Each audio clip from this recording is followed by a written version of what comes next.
அன்பான நண்பர்களே வணக்கம். திரு சு. வெங்கடேசன் அவர்களின் வீரயுக நாயகன் வேள்பாரி. வாசிப்பது ஸ்ரீலதா தயாளன்.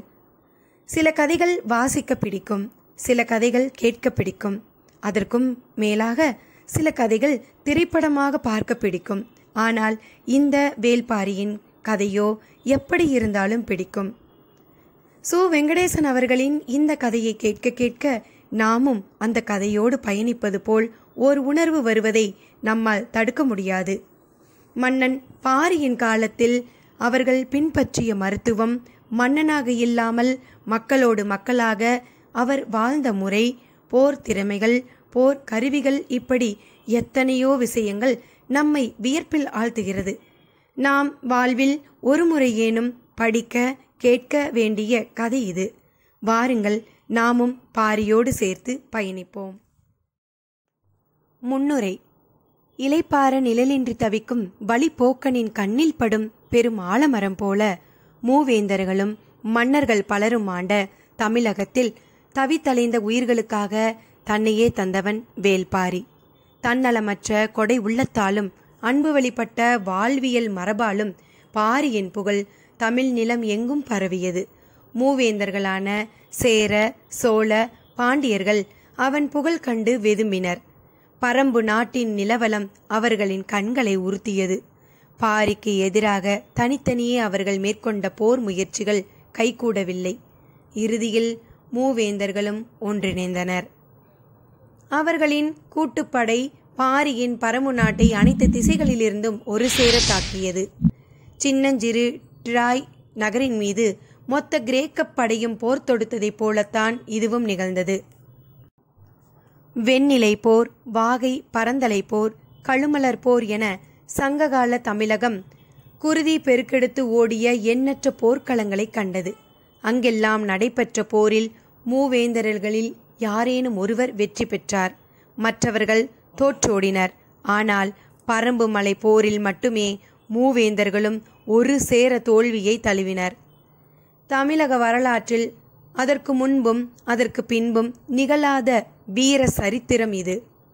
பெரும் நிலப்பரப்பை ஆண்ட மூவேந்தர்களின் கூட்டுப்படை ஒரு குறுநில மன்னனால் சிதறடிக்கப்பட்டது. அதன்பின் மூவேந்தர்களும் ஒன்றாய் சதி செய்து வஞ்சினம் நிகழ்த்தி பாரியின் உயிர் பறித்தனர். வீரத்தால் சாதிக்க முடியாததை துரோகம் செய்து முடித்தது. வென்றவர்களின் பெயர்கள் இன்று வரை துலங்கவில்லை. ஆனால் வீழ்த்தப்பட்ட பாரி வரலாற்றில் ஒளிரும் நட்சத்திரமானான். வள்ளல் என்ற சொல்லின் வடிவமானான். முல்லை கொடிக்கு தேரை தந்தவன் மட்டுமல்ல, தனது வீரத்தால் என்றும் ஒளிவீசும் வெற்றி கொடியை நாட்டியவன் வேள்பாரி. இயற்கைக்கும் மனிதனின் பேராசைக்கும் இடையில் இன்று நடக்கும் போராட்டத்தின் ஆதி வடிவம்தான் வேள்பாரியின் கதை. திரும்பும் திசையெல்லாம் அருவி கொட்டும் குறிஞ்சி நிலத்தில் அந்த அருவி நீரிலும் குளுமையுடைய பாரியின் கரம் பற்றி நடக்க வாருங்கள். இனி கதைக்குள். அத்தியாயம் 1. பாரி. மூக்கை விடைத்தபடி பாய்ந்து கொண்டிருந்தன குதிரைகள். மேடு பள்ளமற்ற பாதை இன்னும் விரைந்து வா என்று தேரோட்டியை அழைத்தது. தேரை ஓட்டும் ஆதன் குதிரையின் கடிவாளத்தை சுண்டியபடி வேகத்தை மேலும் அதிகப்படுத்தினான். அதிகாலையில் இருள் களைய தொடங்கிய போது இவர்கள் புறப்பட்டனர். அருக நாட்டை ஆளும் சிறுகுடி மன்னன் செம்பனின் தென்திசை மாளிகை அது. அங்குதான் நேற்றிரவு தங்கள். அதுவரை தேரை ஓட்டி வந்தவன் நாகு. இனி அடற்காட்டு பகுதியில் பயணம் இருக்கும். இந்த நிலப்பாதையை நன்கு அறிந்த தேரோட்டி இவன். இவனது பெயர் ஆதன். நாளை இவன்தான் உங்களை அழைத்து செல்வான் என்று கூறி வணங்கி விடை பெற்றான். புறப்படும்போது நாகுவிடம் ஆதன் கேட்டான், இவர் யார்? மன்னரின் சுற்றத்தாரா? இல்லை, இவரின் அடிமை நான் என்று மன்னர் என்னிடம் கூறினார். பதில் கேட்டு ஆதன் நடுக்குற்றான். சற்று நிதானித்து, அப்படியென்றால் ஏன் தனியாக வந்திருக்கிறார்? உடன் பாதுகாப்புக்கு யாரும் வரவில்லையா? பெரும் படையே புறப்பட்டது என்று சொன்ன நாகு சற்று குரல் தாழ்த்தி, முதலில் தேரை ஓட்ட வளவனின் இருக்கையில் ஏறி அமர்ந்ததே மன்னர்தான். இவர் ஒற்றை சொல்தான் சொன்னார்.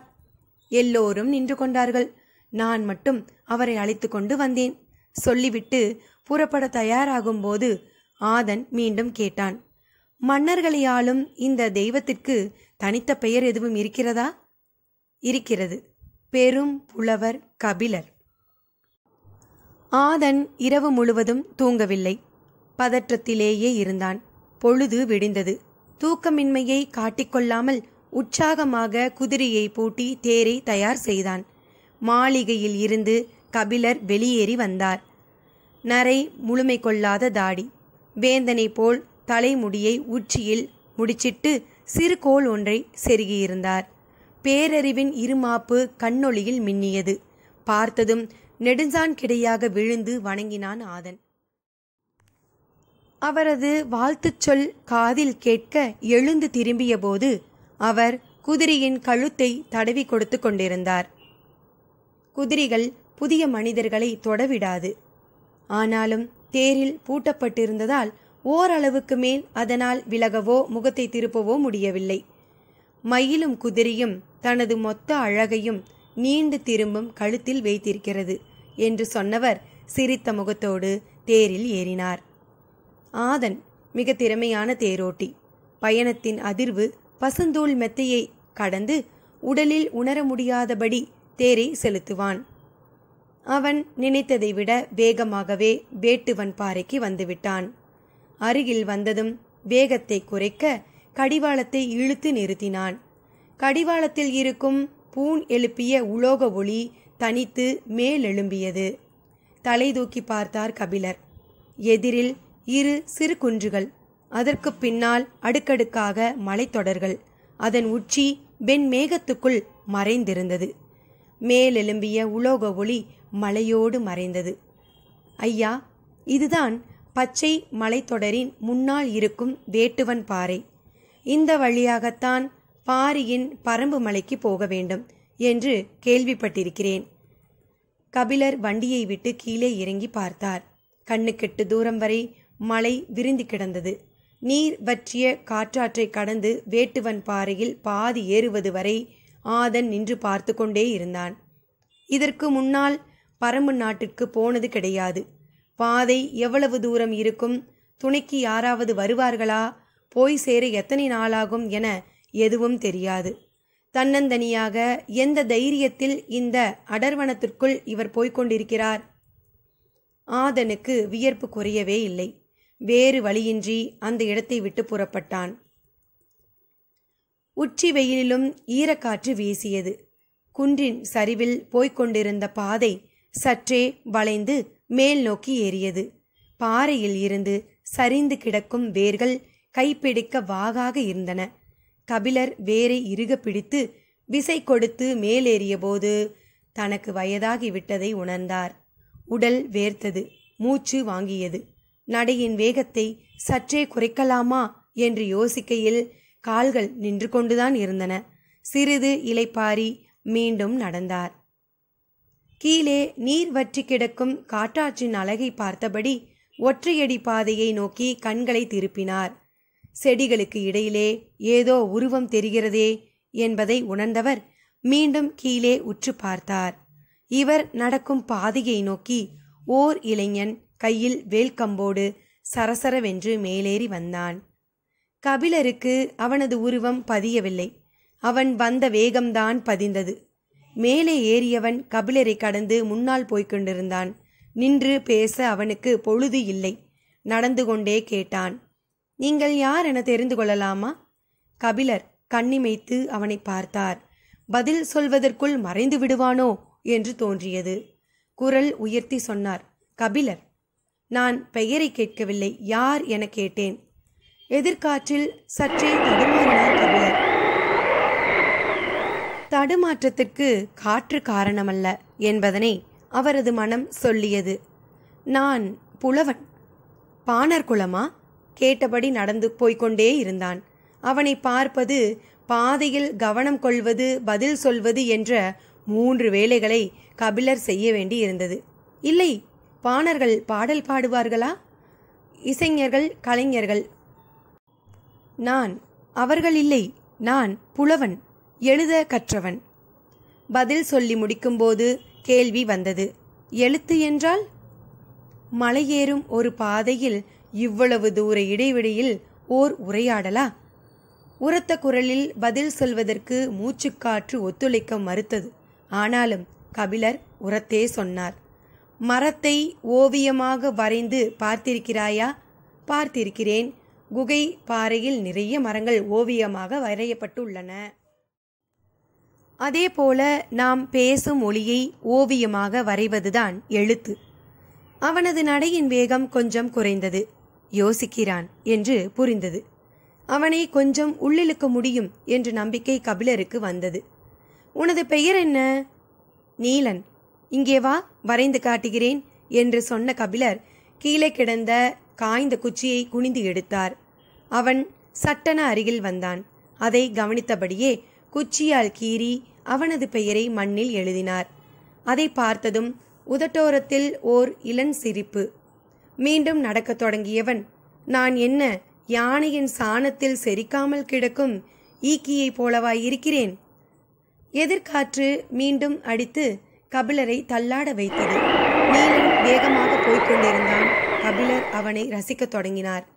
அவனது வேகம், இறுகி திரண்ட உடல், வீரனுக்கே உரிய மிடுக்கு, சிறு கண்கள், உள்ளத்தில் இருந்து உருவாகும் கேள்விகள்.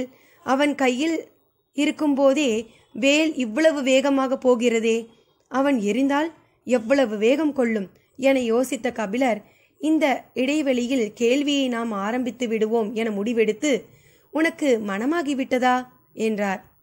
இல்லை, விரைவில் நடக்கும். சற்று இடைவெளி விட்டு சொன்னான். என்னவளைத்தான் பார்த்துவிட்டு வருகிறேன். எங்கே இருக்கிறாள்? அதோ அந்த மலையின் பின்புறம் இருக்கிறது அவளது குடில். அந்த மலைக்கு பின்புறமா? ஓசையின் நீளமே உணர்வை சொன்னது. நாள்தோறும் இவ்வளவு தூரம் போய் வருவாயா? நாளும் இருமுறை போய் வருவேன்.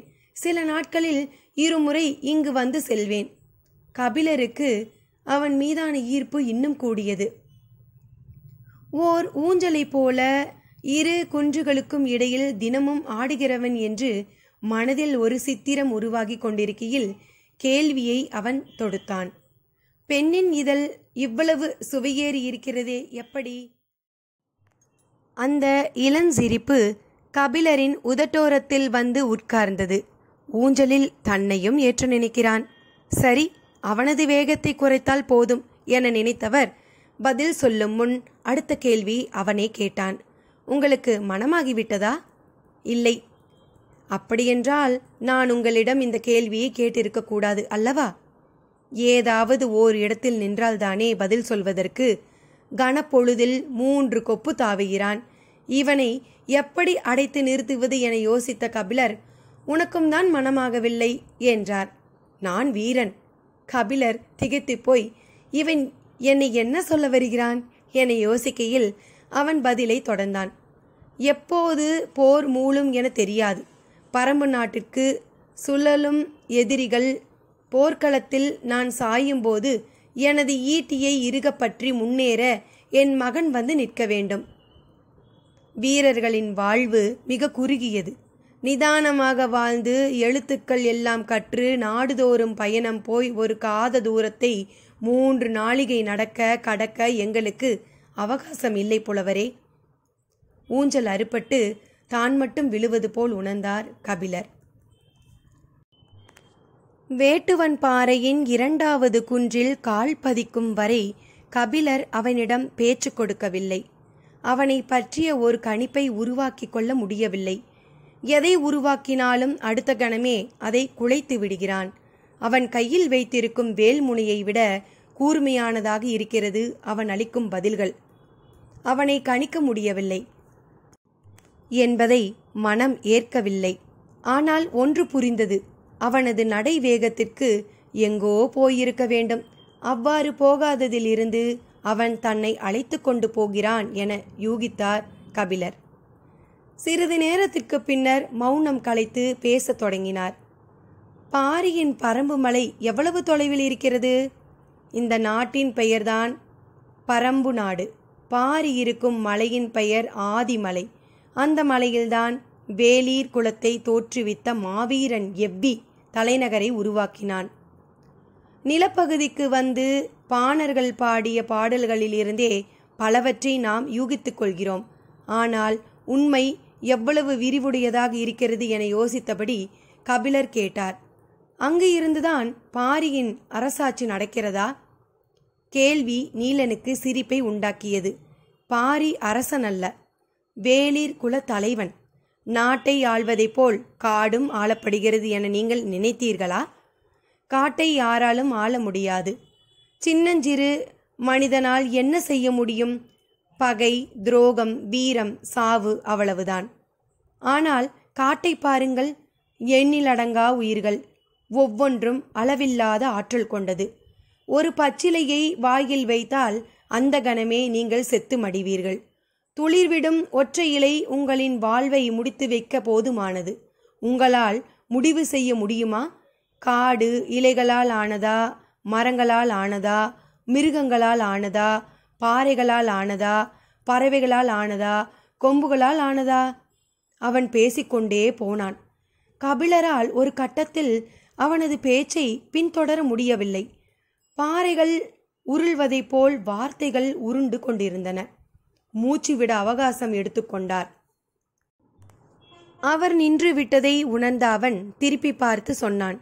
எங்களின் பாதங்கள் மண்ணை பிடித்து நடக்க பழகியவை. சமவெளியில் வாழும் உங்களின் பாதங்கள் மண்ணில் தேய்த்து நடக்க பழகியவை. பாதடியை கலற்றிவிட்டு பாதத்தை முன்னெடுத்து வையுங்கள். பற்களை போல் விரல்களுக்கும் கவ்விப்பிடிக்க தெரியும். இத்தனை ஆண்டுகளுக்கு பிறகு தனக்கு ஒருவன் நடை பயில சொல்லிக் கொடுக்கிறான். இளம் பருவத்தில் இப்படித்தான் ஏமாற்றி நடை பழக்கினார்களா? சீரூர் மன்னன், முதுகுடி மன்னன், குறுநில மன்னன், சேர, சோழ, பாண்டிய மூவேந்தர்கள், கல்வியில் சிறந்த சான்றோர்கள், அறவோர், எட்டி பட்டம் சூடிய பெருங்குடி வணிகர்கள் என எத்தனையோ பேரோடு கழிந்து போன இந்த காலங்களில் மொழியும் அறிவு ஞானமுமே என்னுள் எப்போதும் நிலை கொண்டது. ஆனால் ஒருபோதும் எனது தாயின் நினைவு தோன்றியதில்லை. கனப்பொழுதில் என்னை எனது தாயின் மடியில் கொண்டு போய் சேர்த்து விட்டானே, முன்னால் போகும் இவன் யார்? கபிலர் ஒருவித உணர்ச்சி மேலிட்டவராக பாதடியை கலற்றிவிட்டு அவனை நோக்கி நடந்தார். அவன் குன்றின் உச்சியை அடைந்து அவரது வருகைக்காக காத்திருந்தான். அவர் மூச்சு வாங்கியபடி உச்சியை நெருங்கினார். எதிரில் பெரும் மலைத்தொடரின் அடுக்குகள் தெரிந்தன.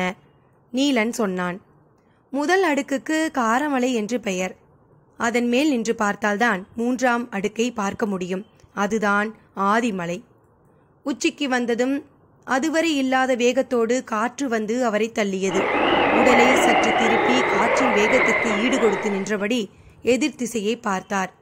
நீண்டு கிடக்கும் மலைத்தொடர் தனது இரு கரங்களையும் விரித்து அவரை அழைப்பது போல் இருந்தது. நீலன் சரிவில் இறங்கத் தொடங்கினான். இனி வேகமாக நடக்க வேண்டும். பொழுது சாய சிறிது நேரம்தான் இருக்கிறது. மலையின் விளிம்பை சூரியன் கடந்துவிட்டால் ஒரு பனை தூரத்தை கடப்பதற்குள் இருள் நம்மை அடைந்துவிடும். அதன் பிறகு நீங்கள் நடப்பது கடினம். விரைவில் வாருங்கள் என்று சொல்லியபடி தாவி சரிந்தான். கபிலர் வேகமாக இறங்கத் தொடங்கினார். அவன் நடக்கவில்லை, தாவிக் கொண்டிருக்கிறான் என்பதனை பார்த்தவாறு சிறு புதர்களை விலக்கி வேகமாக நடக்க முயற்சித்து கொண்டிருந்தார். ஏறும்போது முன்னால் செல்பவன் எவ்வளவு உயரம் போனாலும் ஆளை பார்த்துவிட முடியும். இறங்கும்போது அப்படியல்ல. அங்கொன்றும் இங்கொன்றுமாக அவனது உருவம் மறைந்து தெரிந்தது. பேச்சு கொடுத்தால் மட்டுமே அவனை பின்தொடர முடியும் என்பதனை உணர்ந்த கபிலர் வேகமாக நடந்தபடி கேட்டார். காடுகள் கொம்புகளால் ஆனதா என்று எப்படி கேட்டாய் என்றார். கொம்புகள் என்றால் மிருகங்களின் கொம்புகள் என்று நினைத்து விட்டீர்களா? நான் மரங்களின் கொம்புகளை சொன்னேன். கபிலருக்கு விளங்கவில்லை. கழுத்தை நீட்டி பார்த்தார். அவன் எந்த புதர் தாண்டி போய்க் கொண்டிருக்கிறான் என தெரியவில்லை. சத்தமாக குரல் கொடுத்தார். கொம்புகளைத்தான் கொம்புகள் என்று சொல்கிறாயா? இல்லை, நாங்கள் மரத்தின் வேர்களை மரக்கொம்புகள் என்றுதான் சொல்வோம். மரம் மேல் நோக்கி வளருவது அல்ல, கீழ் நோக்கி வளருவது. இறுகிய மண்ணையும் கரும்பாறையும் தனது கொம்புகளால் பிளந்து கொண்டு அது உள் செல்கிறது. மரத்தின் முழு ஆற்றலும் அதன் கொம்புகளில்தான் இருக்கிறது. உடலை விட நீளமானவை அதன் கொம்புகள்.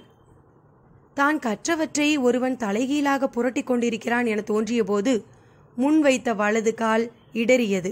சிறு பாறையில் பாதம் நழுவி சரிந்தது. பக்கத்தில் இருந்த செடியை பிடித்து கீழே விழுந்து விடாமல் நின்றார் கபிலர். கால் இடறி கற்கள் உருளும் சத்தம் கேட்டதும் நீலன் வேகமாக மேலேறி வந்தான். பக்கத்தில் இருந்த வேம்பின் மீது கை சாய்த்து நின்றார் கபிலர். சிறிது நேரம் உட்காருங்கள் என்று சொன்னவன் பாதங்களை உள்ளங்கையால் பிடித்து தசைகளை இழுத்துவிட்டான். அவரது முகத்தை பார்த்தபடி நடக்கலாமா என்றான். கொஞ்சம் பொறுப்பா என்பது போல் அவரது பார்வை இறைஞ்சியது. கிடைத்த வாய்ப்பை பயன்படுத்தி தன்னை ஆசுவாசப்படுத்தி கொண்டார். வேப்பம்பூக்கள் சுற்றிலும் உதிர்ந்து கிடந்தன. பூக்களை எடுத்து உள்ளங்கையில் வைத்து உற்று பார்த்தார். மூச்சுக்காற்றில் பூக்கள் அசைந்தன. பேச்சு கொடுத்தால் உட்கார்ந்திருக்கும் நேரத்தை சிறிது நீடிக்கலாம் என யோசித்த கபிலர், வேப்பம்பூ யாருக்கு உரியது தெரியுமா என்றார். சிற்றெரும்புக்கு உரியது. கபிலர் பதற்றமடைந்தார். நான் அதை கேட்கவில்லை. வேப்பம்பூ மாலை யார் சூடுவதற்கு உரியது தெரியுமா என்று கேட்டுவிட்டு ஏதாவது பதிலை சொல்லிவிடுவானோ என்ற பதற்றத்தில் அவரே பதிலையும் சொன்னார். பாண்டிய மன்னனுக்கு உரியது. சரி, அப்படியே நடக்கத் தொடங்குங்கள், நான் அருகிருந்து அழைத்து செல்கிறேன் என்றான். கபிலர் நடக்கத் தொடங்கினார். எட்டு வைக்கும்போது கால் நரம்பு சுண்டுவது போல் இருந்தது. சூரியனின் அடிவிளிம்பு காரமலையில் தலையை தொட்டது. முன்னால் நடந்தபடியே கேட்டான், வயல் நண்டை பார்த்திருக்கிறீர்களா? சம்பந்தமில்லாமல் கேட்கிறானே என எண்ணியபடி பார்த்திருக்கிறேன் என்றார். வயல் நண்டின் கண்கள் வேப்பம்பூவை போலத்தான் இருக்கும். உங்கள் பாண்டியன் வயல் நண்டை மாலையாக அணிந்து கொள்வானா? கேட்டபடி நமட்டு சிரிப்போடு 4 எட்டு முன் தாவி சென்றான். கபிலர் நிலை குலைந்து போனார். பெரும் வேந்தனை, சாதாரண வீரன் ஒருவன் இவ்வளவு தாழ்த்தி தன்னிடம் பேசுகிறானே, இதை கேட்டுக்கொண்டிருப்பது அறமல்ல என்று தோன்றியது. இந்த எண்ணம் முழுமையடையும் முன்னர் அவருக்குள் இருந்த கவிஞன் விழித்துக்கொண்டு வெளியில் வந்தான். என்ன அழகான ஓர் உவமை! கன நேரத்தில் எப்படி இவ்வளவு பொருத்தமான ஓர் ஒப்பீட்டை செய்தான்! காதலுக்குள் சூழ்கொண்டு கிடக்கின்ற ஒருவனுக்கு உவமைகள் வராதா என்ன? மனதில் எண்ணங்கள் ஓடிக்கொண்டிருக்க கபிலர் கேட்டார், வயல் நண்டின் கண்கள் தான் அப்படி இருக்குமா? கடல் நண்டின் கண்கள் அப்படி இருக்காதா? எனக்கு தெரியாது. நான் கடல் பார்த்தது இல்லை. ஆனால் நீரும் நிலமும் மாறுபடுகையில் வடிவமும் மாறுபடத்தான் செய்யும். மனிதனாக பிறந்த ஒவ்வொருவனும் கடல் பார்க்க வேண்டும். ஏன்? அது அவ்வளவு விரிந்து பறந்தது, அளவற்றது. முன்னால் போய்கொண்டிருந்த நீலன் சட்டென திரும்பி கபிலரை நேர்கொண்டு பார்த்து கேட்டான், எங்கள் பாரியின் கருணையை விடவா? கபிலர் மனதுக்குள் சுருங்கி போனார். அத்தியாயம் 2. இது சுமார் 300 ஆண்டு கால கதை. அப்போது வடவேங்கடம், தென்குமரி என்று தமிழ் நிலத்திற்கு எல்லையோ பெயரோ கூட உருவாகவில்லை. அடர்ந்த வனத்தில், ஆற்றுப்படுக்கையில், வண்டல் பூமியில், வற்றிய பாலையில், கடலோரத்தில், மலைமுகட்டில் என வெவ்வேறு வகையான நிலங்கள் தோறும் இனக்குழுக்களாக சேர்ந்து வாழ்ந்த மக்கள் தங்களின் குலமுறைப்படியான வாழ்வை நடத்தி கொண்டிருந்தனர். அரசனோ அரசாங்கமோ உருவாகவில்லை. குலத்தலைவன் மட்டுமே இருந்தான். அவனே குலங்களை வழிநடத்தி கொண்டிருந்தான். குறிஞ்சி, முல்லை, மருதம், நெய்தல், பாலை என 5 வகை நிலங்களிலும் 100க்கும் மேற்பட்ட மனித கூட்டங்கள் தங்களின் தனி அடையாளங்களோடு செழித்திருந்தன. இயற்கையோடு இயந்த வாழ்வு. தேவை மட்டுமே ஆசையாக, கனவாகவும் இருந்தது. உழைப்பும் விளைச்சலும் பொது சொத்து. கொண்டாட்டமும் குதூகலமும் இயல்பின் பிரதிபலிப்பு. எல்லா மனிதனும் சரிநிகராக இருந்தனர். இயற்கையான பிரிவினையான ஆண் பெண் என்ற பாலின பிரிவினை மட்டுமே இருந்தது. வேட்டையாடிய உணவை நெருப்பில் சுட்டு தின்று கொண்டிருந்த போது குகையில் இருந்த பெண்கள் ஓய்வு நேரத்தில் நீரை கொதிக்க வைத்து இறைச்சியை அதில் வேக வைத்தனர். மாமிசத்தையும் கிழங்குகளையும் நெருப்பில் சுடாமலே உண்ணக்கூடிய பக்குவத்திற்கு அவர்கள் மாறினர். வேக வைத்த உணவு என்ற புதியதொரு வகையை உருவாக்கினர். அன்றிலிருந்து நெருப்பில் சுட்ட உணவுகளுக்கு ஆண் உணவு என்று பெயராயிற்று. நீரில் வேக வைக்கப்பட்ட உணவுகளுக்கு பெண் உணவு என்று பெயராயிற்று. ஆண் அவசரத்தின் அடையாளம் ஆனான், பெண் பக்குவத்தின் அடையாளம் ஆனாள். உணவு தாவரங்கள், விலங்குகள், பறவைகள், மலைகள், நதிகள் என எல்லாமே தம்மை போலவே ஆணாகவும் பெண்ணாகவும் இருக்கின்றன என்ற முடிவுக்கு வந்தனர். இயற்கையின் அதி அற்புதம் எல்லாம் எதிர்பாலினத்தின் மீதான வசீகரத்திலிருந்தே தொடங்குகிறது. எல்லா விதமான புதிய ஆற்றலின் ஊற்றுக்கண்ணாக அவையே இருக்கின்றன. காதலுக்குள் தான் இயற்கையின் இயங்கு சக்தி பொதிந்து கிடக்கிறது. ஆண் பெண் என்ற இரு சக்திகள் ஒருபோதும் ஒன்றை ஒன்று முழுமையாக புரிந்து கொள்ள முடியாத ஆதி ரகசியங்களை தன்னுள் கொண்டுள்ளது. நீரும் மண்ணும் போலதான் ஆணும் பெண்ணும். நொடி நேரத்தில் ஒன்றுக்குள் ஒன்று கலக்கவும் முடியும், மறுநொடியில் ஒன்றை விட்டு மற்றொன்று கலலவும் முடியும். அதுவே அதன் இயல்பு. உயிரினங்களில் இயற்கை உருவாக்கியது இந்த ஒரு பிரிவினை மட்டுமே.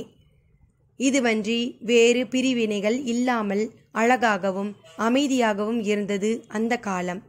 ஆனால் அந்த அமைதி நீண்டு நிலைக்கவில்லை, மெல்ல குலைய ஆரம்பித்தது.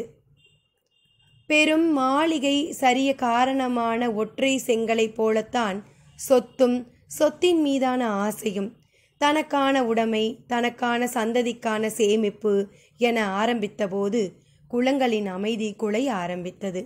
ஏற்ற தாழ்வுகள் உருவாகின. குளங்களில் வலுத்தவனின் கை ஓங்கியது, வல்லமை பொருந்தியவனின் கைகள் அதிகாரம் நிலை கொண்டது. வலிமை அடைந்த குளம் பிற குளங்களை அடக்கியாள நினைத்தது. தமிழ் நிலம் எங்கும் இருந்த நூற்றுக்கணக்கான குளங்கள் ஒன்றோடு ஒன்று மோதத் தொடங்கின.